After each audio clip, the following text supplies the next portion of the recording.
বিসমিল্লাহির রহমানির রহিম। প্রিয় বন্ধুরা, আজকের আলোচনার বিষয় সিরাপ পলিভিট বি4 সম্পর্কে।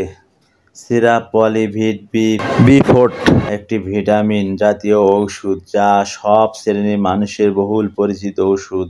এই ওষুধটির গুণাগুণ ও স্বাদ অতুলনীয়। এক কথায় যদি বলি, ছোট বড় সকলের জন্য ভালো একটি ভিটামিন।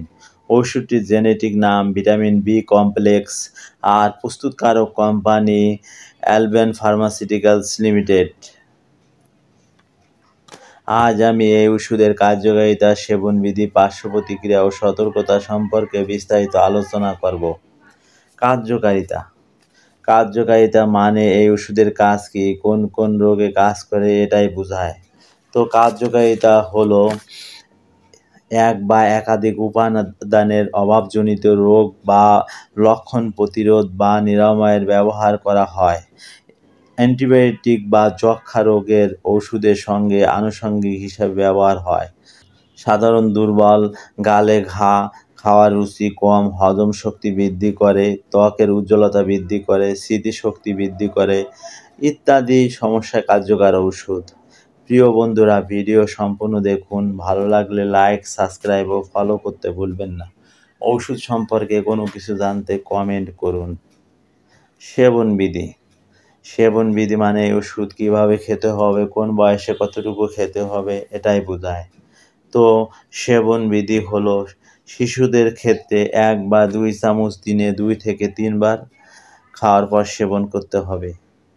প্রাপ্তবয়স্ক 2-3 চামচ করে দিনে 2 থেকে 3 বার সেবন করতে হবে খাওয়ার পরে,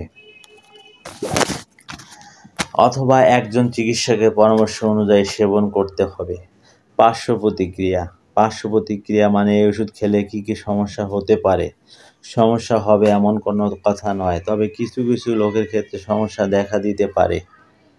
তো পার্শ্ব প্রতিক্রিয়া হলো স্বাভাবিক মাত্রায় মাল্টিভিটামিন ওষুধের উপাদানসমূহ সাধারণত খুব কোনো পার্শ্ব প্রতিক্রিয়া নেই, তবে অতিরিক্ত মাত্রায় সেবনে বমি ভাব ও ডায়রিয়া দেখা দিতে পারে। সাধারণত এগুলি পার্শ্ব প্রতিক্রিয়া। সতর্কতা মানে কারা কারা এই ওষুধ সেবন করতে পারবে না, সেবন করতে চাইলে সতর্কতা অবলম্বন করতে হবে, এটাই বোঝায়।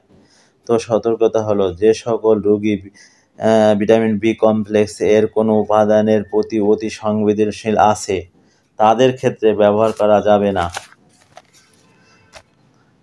গর্ভাবস্থা ও স্তন্যদানকালে এই ওষুধ ব্যবহার করা নিরাপদ।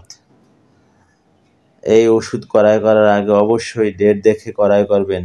শিশুদের নাগালের বাইরে রাখুন। সুস্থ থাকুন আর সুস্থতা কামনা করি।